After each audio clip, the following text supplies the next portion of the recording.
પ્રકરણ 2 પ્રથમ વિશ્વયુદ્ધ અને રશિયન ક્રાંતિ. પ્રસ્તાવના. પશ્ચિમ યુરોપના રાષ્ટ્રોની સામ્રાજ્યવાદની ભૂખ અને પ્રદેશ લાલસાને લીધે તેમણે એશિયા અને આફ્રિકાના દેશોમાં જઈને સંસ્થાનો સ્થાપ્યા અને તેમની સત્તાનો વિસ્તાર કર્યો. પરિણામે યુરોપના દેશો વચ્ચે સંસ્થાનો સ્થાપવાની સ્પર્ધા શરૂ થઈ. પશ્ચિમ યુરોપના આ સંસ્થાન ભૂખ્યા દેશોએ એશિયા આફ્રિકાના દેશોને આર્થિક, સામાજિક અને સાંસ્કૃતિક નુકસાન પહોંચાડ્યું હતું. વિશ્વ રાજકારણમાં તેના એવા પરિણામો આવ્યા કે જેને લીધે પ્રથમ વિશ્વયુદ્ધ, રશિયાની બોલ્શેવિક ક્રાંતિ વગેરે જેવા અનેક બનાવોનું સર્જન થયું હતું. તો વિદ્યાર્થી મિત્રો, ચાલો આપણે તેનો વિગતે અભ્યાસ કરીએ.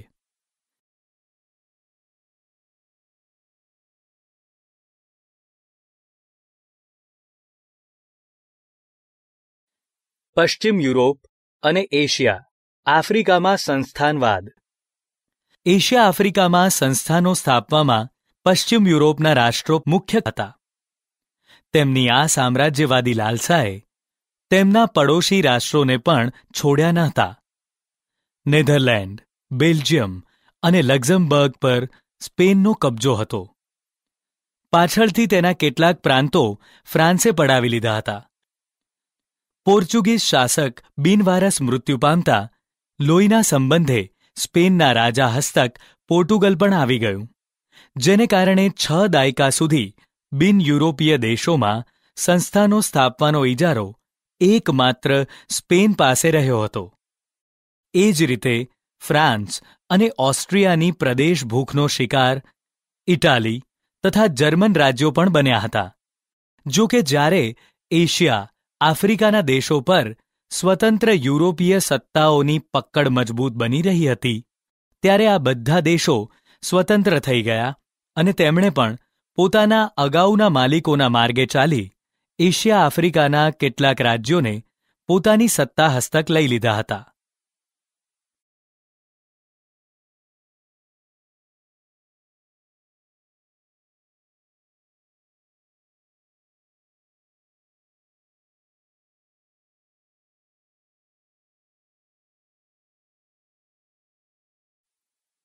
એશિયામાં સંસ્થાનવાદ. ઇંગ્લેન્ડે ભારતમાં પગદંડો જમાવ્યા પછી ભારતના પડોશી દેશો શ્રીલંકા, મ્યાનમાર એટલે કે બર્મા, સિંગાપોર અને મલાયામાં પણ સામ્રાજ્ય સ્થાપ્યું હતું. ઇંગ્લેન્ડે આગળ વધી ચીનમાં પ્રવેશ કર્યો, પરંતુ અફીણના વેપારના કારણે ઇંગ્લેન્ડ અને ચીન વચ્ચે યુદ્ધો થયા. 1839થી 1842, જે ઇતિહાસમાં અફીણ વિગ્રહો તરીકે જાણીતા થયા. આ યુદ્ધમાં ચીનનો પરાજય થવાથી બીજા 5 બંદરો વેપાર માટે મળતા ઇંગ્લેન્ડની સત્તામાં વધારો થયો. ચીનની નબળાઈનો લાભ લઈ Japan, Russia, Germany, France, Belgium અને અમેરિકાએ પણ વેપારી અને રાજકીય અધિકારો મેળવ્યા હતા. પશ્ચિમ એશિયાના રણ વિસ્તારમાં વિપુલ પ્રમાણમાં નીકળતા ખનિજ તેલે યુરોપીય પ્રજાઓને સંસ્થાનો સ્થાપવા આકર્ષ્યા હતા. ઇંગ્લેન્ડ, જર્મની, રશિયા અને અમેરિકાએ Iran, Iraq, Kuwait, Saudi Arabia અને બહેરીનમાં તેલ કંપનીઓ સ્થાપી પોતાના હિતો જાળવવાના પ્રયાસો કર્યા હતા.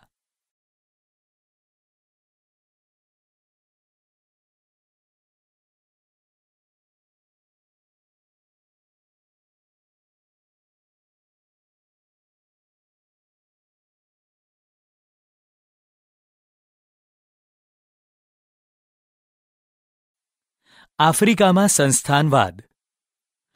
15મી સદીના અંત ભાગમાં આફ્રિકાના દક્ષિણ ભાગમાં સૌ પ્રથમ ડચ પ્રજાએ સંસ્થાન સ્થાપ્યું. ત્યારબાદ ઇંગ્લેન્ડે કેપમાં અને ફ્રાન્સે ઉત્તર આફ્રિકાના અલ્જીરિયામાં વેપારી મથકો સ્થાપ્યા હતા. ઔદ્યોગિક ક્રાંતિને કારણે કાચા માલની પ્રાપ્તિ અને તૈયાર માલના વેચાણ માટે આફ્રિકાનો વિશાળ વિસ્તાર વધુ અનુકૂળ જણાતા યુરોપિયન દેશોએ સંસ્થાનો સ્થાપવા સ્પર્ધા કરી. બેલ્જિયમના રાજા લિયોપોલ્ડે કોંગોનો વિશાળ પ્રદેશ કબજે કરી પોતાની સત્તા સ્થાપી. ઇંગ્લેન્ડે ઇજિપ્ત, પૂર્વ આફ્રિકાના કેટલાક વિસ્તારો તેમજ દક્ષિણ આફ્રિકાના પ્રદેશોમાં પોતાના મથકો સ્થાપ્યા. ફ્રાન્સે ટ્યુનિશિયા, મોરોક્કો અને પશ્ચિમ આફ્રિકાના પ્રદેશોમાં પોતાનું રાજ્ય સ્થાપ્યું. જર્મનીએ પૂર્વ અને પશ્ચિમ આફ્રિકાના કેટલાક પ્રદેશોમાં પોતાનું સામ્રાજ્ય વિકસાવ્યું. ઇટાલીએ રાતા સમુદ્રની આજુબાજુના આફ્રિકન પ્રદેશો કબજે કર્યા. સ્પેન અને પોર્ટુગલે પણ આફ્રિકાના કેટલાક પ્રદેશો કબજે કર્યા. આ પ્રાદેશિક વિસ્તારો મેળવવાની સ્પર્ધા વચ્ચે બર્લિન ખાતે યુરોપિયન રાજ્યોની એક પરિષદ મળી 1884-85, જેમાં આફ્રિકાના જુદા જુદા પ્રદેશો વહેંચી લેવામાં આવ્યા. આ પ્રમાણે સમગ્ર આફ્રિકામાં યુરોપના વિવિધ દેશોનું સામ્રાજ્ય સ્થપાયું હતું. એક તરફ યુરોપના સંસ્થાન ભૂખ્યા રાષ્ટ્રો એશિયા આફ્રિકાના પ્રદેશો પર પોતાના સંસ્થાન સ્થાપી સ્વહસ્તક કરવા માંગતા હતા, ત્યારે બીજી બાજુ જર્મની અને ઇટાલીમાં એકીકરણ થયું હતું. તેથી જર્મનીએ ઔદ્યોગિકરણ, વ્યાપારીકરણ અને સંસ્થાનીકરણની હરીફાઈમાં ઝંપલાવ્યું હતું. આમ આ ઝડપી બદલાતા જતા પ્રવાહોએ આ દેશોનું રાજકીય અને આર્થિક તેમજ સામાજિક શોષણ કર્યું હતું. તેનાથી તેમનો વિકાસ અટકી ગયો હતો, જેણે પ્રથમ વિશ્વયુદ્ધની ભૂમિકાનું સર્જન કર્યું હતું.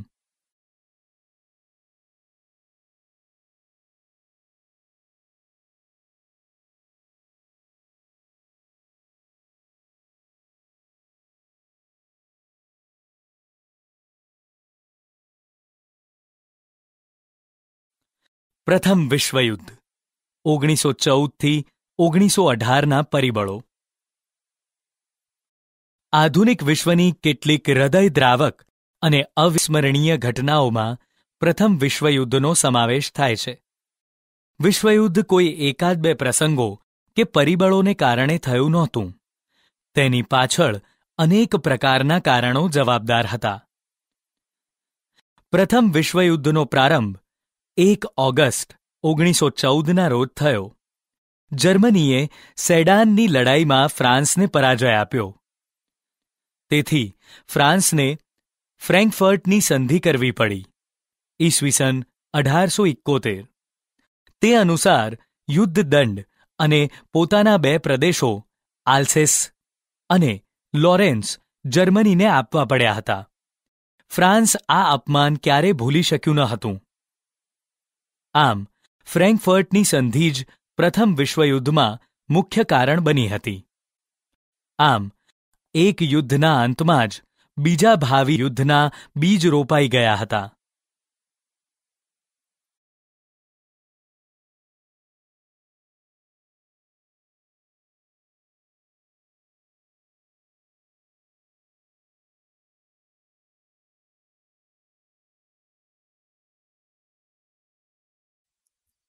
આર્થિક પરિબળ. 19મી સદીમાં ઇંગ્લેન્ડે એશિયા તથા આફ્રિકામાં વિશાળ સામ્રાજ્ય જમાવ્યું હતું. તે પોતાના સંસ્થાનોનું આર્થિક શોષણ કરીને ધનવાન બન્યું.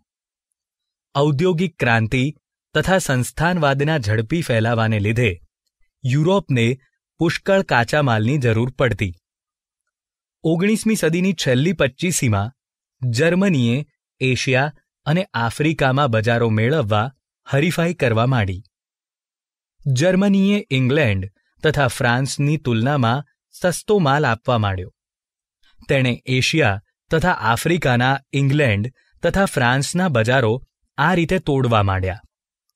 પરિણામે એક બાજુ જર્મની તથા બીજી બાજુ ઇંગ્લેન્ડ વચ્ચે તીવ્ર આર્થિક સ્પર્ધાઓ થઈ હતી.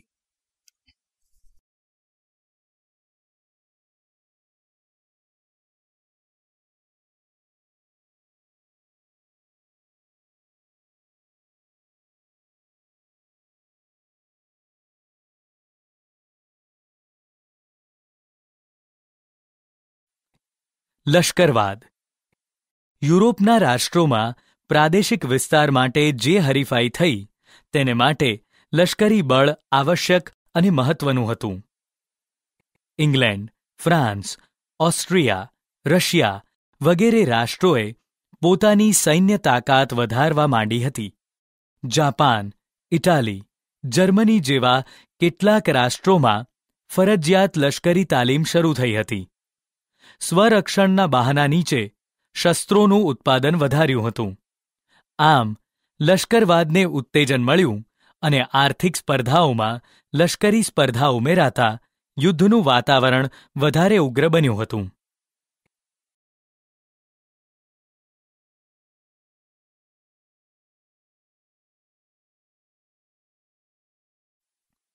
જૂથબંધી, ગુપ્ત સંધિઓ. પ્રથમ વિશ્વયુદ્ધ સર્જવામાં જૂથબંધીઓ અને ગુપ્ત કરારોએ મહત્વનો ભાગ ભજવ્યો. પ્રથમ વિશ્વયુદ્ધ પહેલાં વિશ્વ 2 જૂથોમાં વહેંચાયેલું હતું. એક બાજુ જર્મની, ઓસ્ટ્રિયા, હંગેરી, બલ્ગેરિયા અને તુર્કસ્તાનનું જૂથ, બીજી બાજુ ઇંગ્લેન્ડ, ફ્રાન્સ, રશિયા તથા જાપાનનું જૂથ હતું. આ બંને જૂથો વચ્ચે ઈર્ષા, દુશ્મનાવટ, શંકા, કુશંકા, ભય અને તિરસ્કારની ભાવના પેદા થઈ, જે પ્રથમ વિશ્વયુદ્ધનું મહત્વનું પરિબળ બન્યું હતું.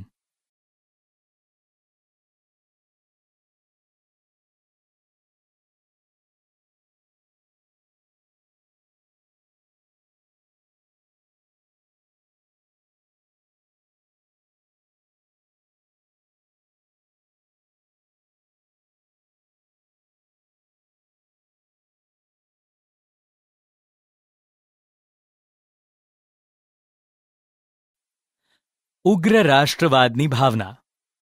બેલ્જિયમ અને ગ્રીસની સ્વતંત્રતા તેમજ ઇટાલી અને જર્મનીનું એકીકરણ રાષ્ટ્રવાદના પરિણામો હતા. પરંતુ ત્યારબાદ યુરોપમાં રાષ્ટ્રવાદની ભાવનાએ ઉગ્ર અને સંકુચિત સ્વરૂપ ધારણ કર્યું.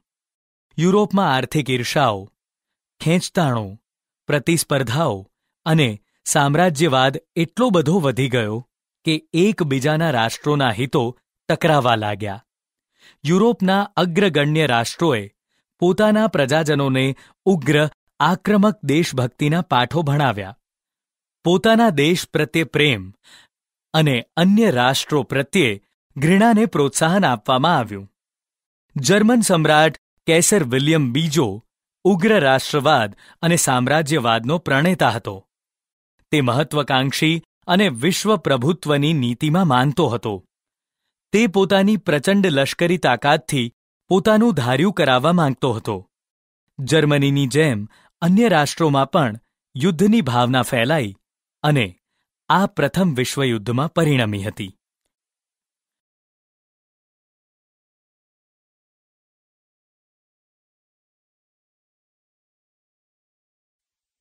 વર્તમાનપત્રોનો ફાળો. યુરોપના રાષ્ટ્રોના વર્તમાનપત્રોના પરસ્પર આકરા, ઉશ્કેરણીજનક, અતિશયોક્તિભર્યા અને જુઠ્ઠા લખાણોએ પરસ્પર હરીફ દેશોની વિરુદ્ધ ઝેર ઓકી પ્રજામાં દુશ્મનાવટની લાગણી એટલી હદે ભડકાવી કે સત્તા સ્થાને બેઠેલા લોકો શાંતિ સ્થાપવા કે સમાધાન કરવાના પ્રયત્ન પણ ન કરી શકે.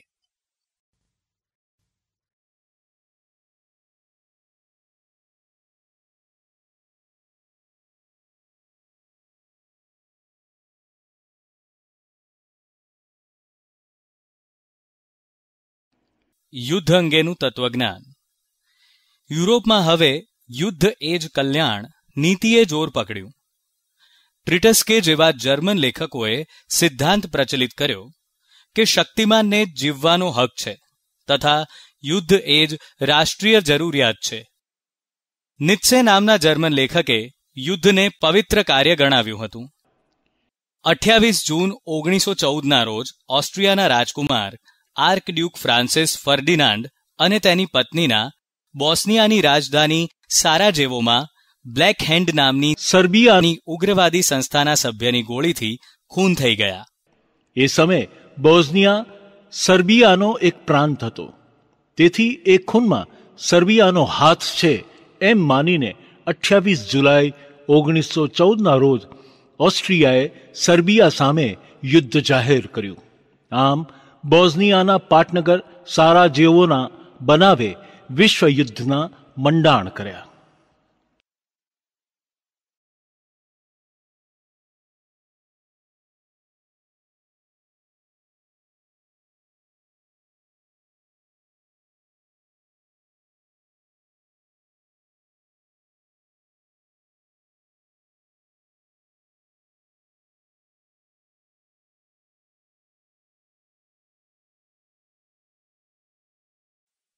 પ્રથમ વિશ્વયુદ્ધની ઘટના.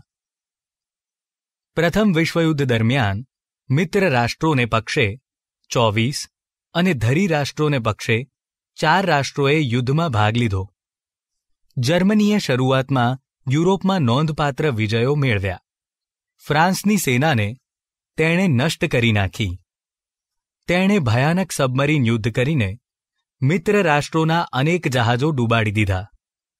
ટેન્કો, ઝેરી ગેસ વગેરે દ્વારા લાખો સૈનિકો તથા નાગરિકોની જાનહાનિ થઈ. રશિયામાં ક્રાંતિ થઈ 1917.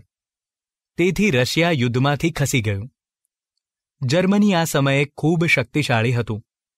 તેણે એક અમેરિકન સ્ટીમર લ્યુસિટાનિયાને ડૂબાડી દીધી હતી. તેમાં 147 અમેરિકન સૈનિકો તેનો ભોગ બન્યા. પરિણામે અમેરિકા મિત્ર રાષ્ટ્રોના પક્ષે યુદ્ધમાં જોડાયું. એપ્રિલ 1917. તેની સાથે પનામા, ગ્રીસ, ક્યુબા, ચીન અને સિયામ જેવા રાષ્ટ્રો મિત્ર રાષ્ટ્રોના પક્ષે જોડાયા. તેનાથી મિત્ર રાષ્ટ્રોની તાકાતમાં વધારો થયો. અમેરિકાના લશ્કર સામે જર્મન સેના ટકી શકી નહીં. સમગ્ર યુદ્ધનું પાસું બદલાઈ ગયું. Bulgaria September 1918. તુર્કી તથા ઓસ્ટ્રિયા મિત્ર રાષ્ટ્રોને શરણે આવ્યા. ઓક્ટોબર 1918. જર્મન સમ્રાટ કૈસર રાજસત્તા છોડી ભાગી ગયો. જર્મન પ્રજાસત્તાકે 11 નવેમ્બર 1918ના રોજ મિત્ર રાષ્ટ્રોની શરણાગતિ સ્વીકારી. યુદ્ધ વિરામ કરાર ઉપર હસ્તાક્ષર કર્યા અને વિશ્વયુદ્ધનો અંત આવ્યો હતો.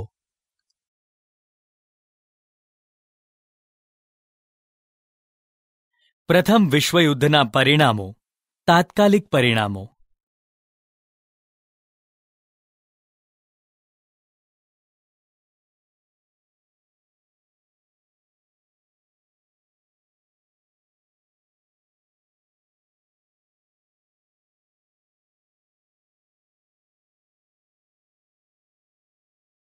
જાનમાલની હાનિ. લગભગ 6.5 કરોડ લોકોએ યુદ્ધમાં ભાગ લીધો. અંદાજે 1 કરોડ લોકો મૃત્યુ પામ્યા. 2 કરોડ ઘવાયા અને 70 લાખ લોકો કાયમ માટે અપંગ બન્યા. યુદ્ધ બાદ રોગચાળો, ભૂખમરો, હત્યાકાંડને લીધે મરનારાઓની સંખ્યા વધારે હતી. યુદ્ધમાં કુલ ખર્ચનો આંકડો તો ઘણો વધુ હતો.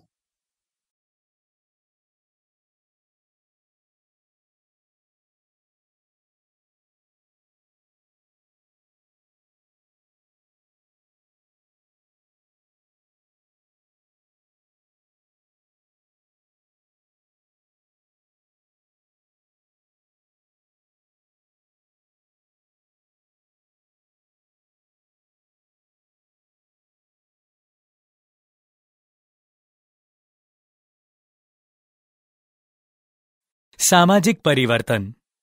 વિશ્વના દરેક રાષ્ટ્રોમાં યુદ્ધ દરમિયાન પુરુષો યુદ્ધ મોરચે હોવાથી કૌટુંબિક અને વ્યાવસાયિક જવાબદારીઓ સ્ત્રીઓને માથે આવી પડી. ઘરની 4 દિવાલમાંથી સ્ત્રીઓએ બહાર આવી વ્યાવસાયિક ક્ષેત્રે સફળતાપૂર્વક જવાબદારી સંભાળી. તેથી તેમના પુરુષ સમોવડી હોવાના આત્મવિશ્વાસમાં વધારો થયો. તેમનામાં સમાનતાની લાગણી જન્મી. પરિણામે સ્ત્રી મતાધિકારની માંગ ઉઠી. યુદ્ધ દરમિયાન જીવન જરૂરિયાતની ચીજવસ્તુઓનું ઉત્પાદન ઘટ્યું હતું. તેથી અછત, બેકારી, ભૂખમરો, હડતાલો, તાળાબંધી વગેરે જેવી સમસ્યાઓ ઊભી થઈ. લોકો અપાર મુશ્કેલીઓ વેઠતા હતા. બાળકોની સ્થિતિ વધુ દયનીય બની હતી.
વર્સેલ્સની સંધિ જૂન 1919.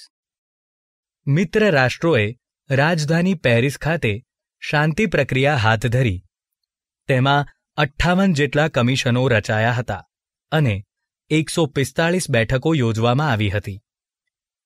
પેરિસ શાંતિ સંમેલનમાં જર્મની સાથે જે સમજૂતી કરવામાં આવી તે વર્સેલ્સના શીશ મહેલ એટલે કે મિરર પેલેસમાં કરવામાં આવી હોવાથી વર્સેલ્સની સંધિ તરીકે ઓળખાઈ. વર્સેલ્સની આ સંધિમાં 4 પ્રકારની જોગવાઈઓ હતી. 1. પ્રાદેશિક વ્યવસ્થા. 2. લશ્કરોમાં ઘટાડો અને નિશસ્ત્રીકરણ. 3. યુદ્ધમાં વળતરના હપ્તાની ગોઠવણી અને યુદ્ધદંડ. 4. અન્ય જોગવાઈઓ. આ સંધિમાં અમેરિકન પ્રમુખ વુડરો વિલ્સન, બ્રિટિશ વડાપ્રધાન લોર્ડ જ્યોર્જ, ફ્રાન્સના વડાપ્રધાન ક્લેમેન્સોએ અને ઇટાલીના ઓર્લેન્ડોએ મહત્વની કામગીરી કરી. આ યુદ્ધમાં જર્મનીને જવાબદાર ગણવામાં આવ્યું. જર્મની પર 6.5 અબજ પાઉન્ડનો યુદ્ધ દંડ લાદવામાં આવ્યો. તેના રૂહર પ્રાંત જેવા પ્રદેશો ફ્રાન્સને આપવા પડ્યા. તેની રહાઇન નદી આંતરરાષ્ટ્રીય જળમાર્ગ માટે ખુલ્લી મૂકવામાં આવી. ફ્રાન્સની સરહદે આવેલા રહાઇનલેન્ડ પ્રદેશમાં કિલ્લેબંધી કરવાની મનાઈ ફરમાવવામાં આવી તેમજ ખનીજ સમૃદ્ધ પ્રદેશ 15 વર્ષ માટે ફ્રાન્સને આપવામાં આવ્યો. તેના મોટા ભાગના સંસ્થાનો પડાવી લેવામાં આવ્યા. આલ્સેસ અને લોરેન્સ પ્રાંત ફ્રાન્સને પરત કરવામાં આવ્યા. આ ઉપરાંત દર વર્ષે મોટી માત્રામાં તેણે કોલસો અને લોખંડ ફ્રાન્સ અને મિત્ર રાષ્ટ્રોને યુદ્ધ વળતર તરીકે આપવાના ફરમાનથી નિરાશા જન્મી. પરિણામે જર્મનીનું અર્થતંત્ર છિન્ન ભિન્ન થઈ ગયું.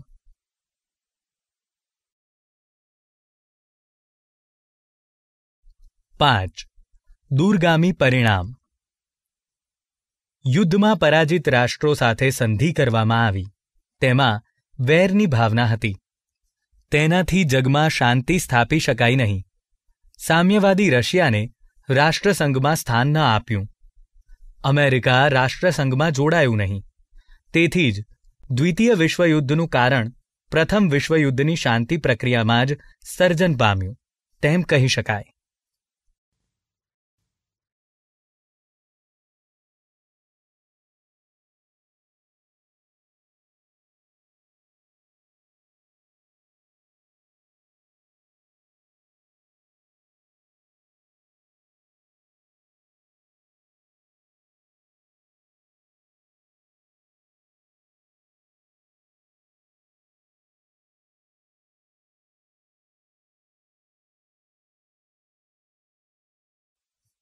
રશિયાની બોલ્શેવિક ક્રાંતિ 1917.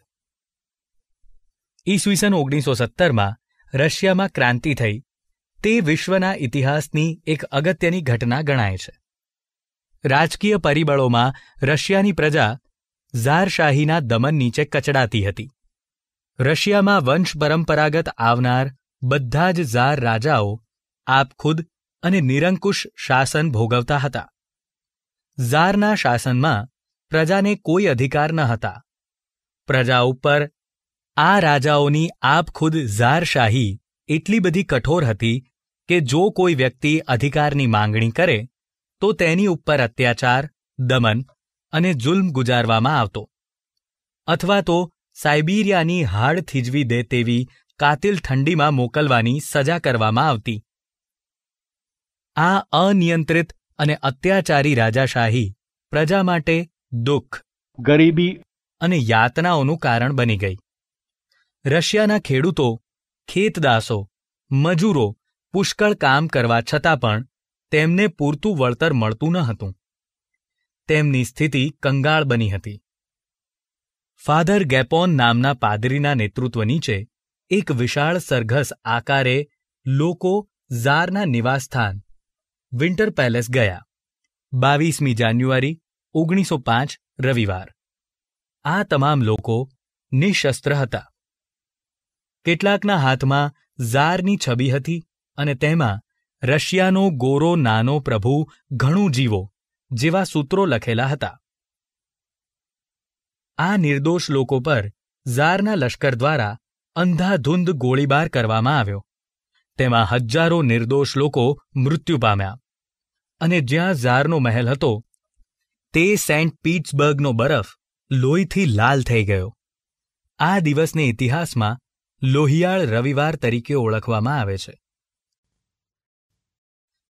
આ અરસામાં રશિયા જાપાન યુદ્ધ 1904 થી 1905 માં નાનકડા રાષ્ટ્ર જાપાને વિશાળકાય યુરોપિયન રાષ્ટ્ર રશિયાને આપેલી હારથી ઝારશાહીની નબળાઈઓ છતી થતાં રશિયાની મોટા ભાગની પ્રજા ઉશ્કેરાઈ. રશિયન પ્રજાનો રોષ પારખી તેને શાંત કરવા જ્યારે વર્ષોથી નહીં બોલાવેલી ડૂમા ધારાસભા બોલાવવાની જાહેરાત કરી. સમયાંતરે 4 ડૂમા બોલાવવામાં આવી, પરંતુ તે પ્રજાને સંતોષ પમાડે તેવા પગલાં ભરે તે પહેલાં બરખાસ્ત કરવામાં આવી. 8મી માર્ચ 1917ના દિવસે પેટ્રોગાર્ડના કચડાયેલા કામદારોએ હડતાળ પાડી. ત્યારે આ ઘટનાને દબાવી દેવા માટે ઝારે લશ્કર મોકલ્યું, પરંતુ લશ્કરે ગોળીબાર કરવાની ના પાડી. પરિણામે ક્રાંતિનો આરંભ થયો. ઝારશાહીના પતન બાદ કેરેન્સ્કીના નેતૃત્વવાળી મેન્શેવિક પક્ષ એટલે કે લઘુમતીના હાથમાં સત્તા આવી. ઝારશાહીનું પતન થતાં એકમાત્ર લેનિન સિવાય રશિયાના તમામ લોકો ખુશ હતા, પરંતુ લેનિન કાર્લ માર્ક્સની વિચારસરણી પ્રમાણે શ્રમજીવીઓના વર્ચસ્વમાં માનતો હતો, જ્યારે મેન્શેવિક પક્ષમાં મધ્યમ વર્ગના લોકો વર્ચસ્વ ધરાવતા હતા.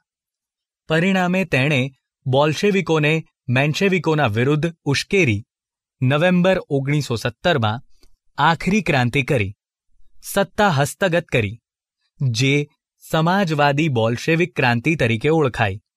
આમ ઝારશાહીનો 300 વર્ષ જૂનો તખ્તો હવે ઉખડી ગયો. 300 વર્ષના ઇતિહાસમાં રશિયા પ્રથમ વખત ઝાર વિનાનું બન્યું.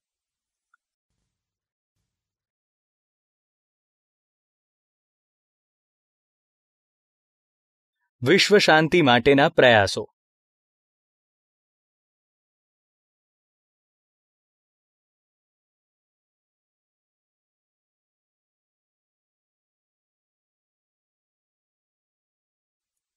રાષ્ટ્રસંઘ. વિશ્વયુદ્ધની ભયાનકતાએ વિશ્વના દેશોને વિશ્વ શાંતિની અનિવાર્યતા સમજાવી અને માટે આંતરરાષ્ટ્રીય સંગઠનની આવશ્યકતા સમજાવતા વિશ્વ શાંતિની દિશામાં સત્વરે અને સક્રિયપણે વિચારવાની ફરજ પડી.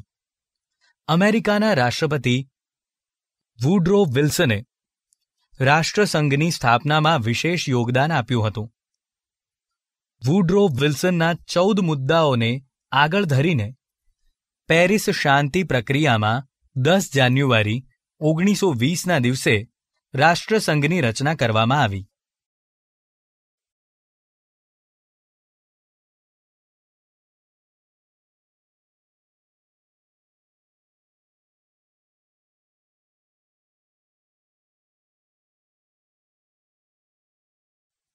રાષ્ટ્રસંઘના ઉદ્દેશો: 1. આંતરરાષ્ટ્રીય શાંતિ અને સલામતીની જાળવણી. 2. દરેક રાષ્ટ્રે અન્ય રાષ્ટ્રની અખંડિતતા જાળવવી. 3. યુદ્ધ નીતિનો ત્યાગ કરવો. 4. આંતરરાષ્ટ્રીય સંબંધો વિકસાવવા. 5. આંતરરાષ્ટ્રીય ઝઘડાઓનો શાંતિમય રીતે કે મધ્યસ્થી દ્વારા ઉકેલ લાવવો. 6. જો કોઈ રાષ્ટ્રસંઘ કે મધ્યસ્થીની અવગણના કરે તો બળવાખોર રાષ્ટ્ર જાહેર કરવું. વિશ્વ શાંતિની સ્થાપના કરવા માટે સ્થપાયેલ રાષ્ટ્રસંઘ મહાસત્તાઓની સામ્રાજ્યવાદી નીતિને અંકુશમાં રાખી શક્યું નહીં અને 1939માં બીજા વિશ્વયુદ્ધની શરૂઆત થઈ.